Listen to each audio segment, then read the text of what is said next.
Who are you?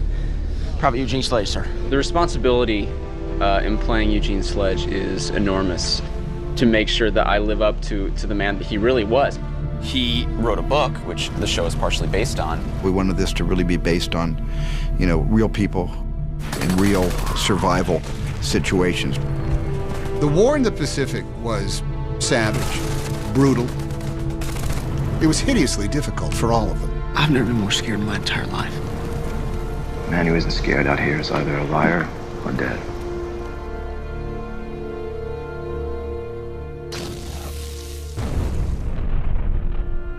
He had that sense of duty and patriotism, where he really wanted to defend his country and be a part of that. He felt he owed something to his country. All his friends had been drafted or had enlisted and had left.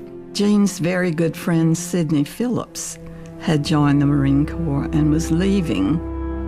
That was partially why Gene was so anxious to go. Sid was at Guadalcanal and wrote letters home to Gene.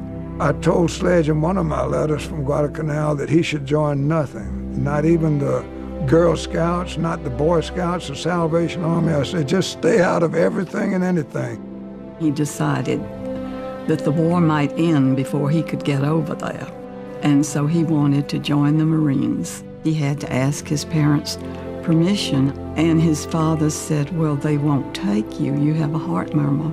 He said, well, I want to try anyway. His father was a physician, and he said, well, let me check you. He eventually succeeds in convincing his father, when the heart murmur goes away, to let him enlist. But his father's the one that warns him. His father says, you know, I'm afraid what's going to happen to you on the inside. The worst thing about treating those combat boys from the Great War wasn't that they had had their flesh torn. It was that they had had their souls torn out.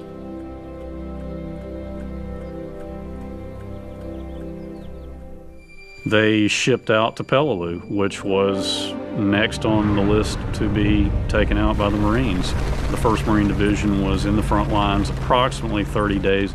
He was in combat and under fire that entire time. Go, go, go! Here we go! Let's go! For Sledge, Peleliu was his first battle. He realizes 2 seconds into it that war is nothing like he could have imagined. Gene Sledge did his job and did what he was told to do. You can't ask for any more than that of any man. Eugene was fine in combat, but combat did not interest him. It horrified him. There's not a day goes by that I don't think about it. And when I do think about it, I try to force myself to think about the good buddies I had and some of the things that we did that were funny. But then you also remember the dead and how many of them there were. And they were just snuffed out. And there's no way you can forget them. My buddy Eugene seemed to be haunted by the war. Gene had nightmares for many years after the war. Eugene Sledge had a very difficult time adjusting to civilian life after the war. He was beset, as were many other veterans, with thoughts about why he had survived when so many others had died. That's one of the cases of war that not only does a man fight in a war, and if he survives, he's got to live with it the rest of his life. The Pacific is about the private war that all of those veterans had to fight to save themselves from what they were witnessing and what they were engaged in. You can't dwell on it.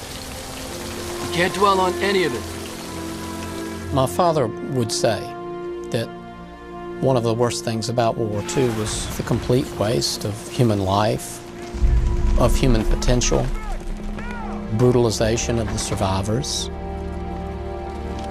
It is extraordinary that Eugene Sledge came home as he did and lived as he did.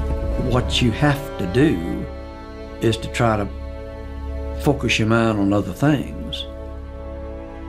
The thing that helped him to conquer the nightmares and the terrible experiences that would flash back into his mind was to start thinking about something in biology.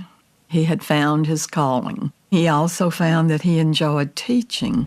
My father saw himself as a simple scientist with a love of the natural world who had endured something unspeakable and wanted to convey that to later times and other people, and that the best way to do that would be through simply recording what he had observed. Eugene Sledge wrote With the Old Breed at Peleliu and Okinawa, which is arguably the best memoir of combat anywhere.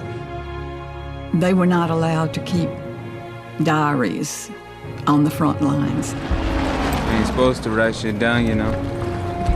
Gives the Japs valuable intel, they find it. So he had a little New Testament, and he wrote on the pages of that, he would make little notes to help him remember what had happened at what particular point. And when he came home from the war, one of the first things he did was sit down and write out a complete outline of his experiences. Eugene Sledge waited years and years and years and years and years before he could put this down on paper. And he didn't publish it until the 1980s. That's a long time to ponder what he had been through. He wrote it for his family, for us to know what he had been through and to have some sense of his experience in World War II and something we could pass on to our children. To think that someone you knew and loved and who was so modest and gentle could have gone through something that horrific and had enough presence of mind to be able to write it down in a coherent fashion and not go mad. Gene felt that writing the book would lay the war to rest for him. The experience was so incredibly intense that after it was all over with, life was never the same, because the sunrise is always more beautiful to me now than it ever was before I started into Peleliu on that Amtrak. He had a great feeling of serenity. He had already been through the worst that life could throw at him, and he knew that he was able to stand up to it.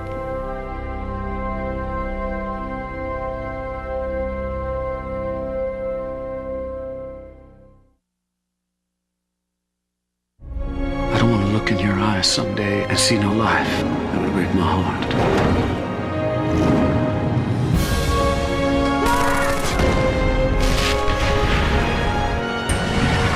I have to believe that it's all worthwhile because our cause is just.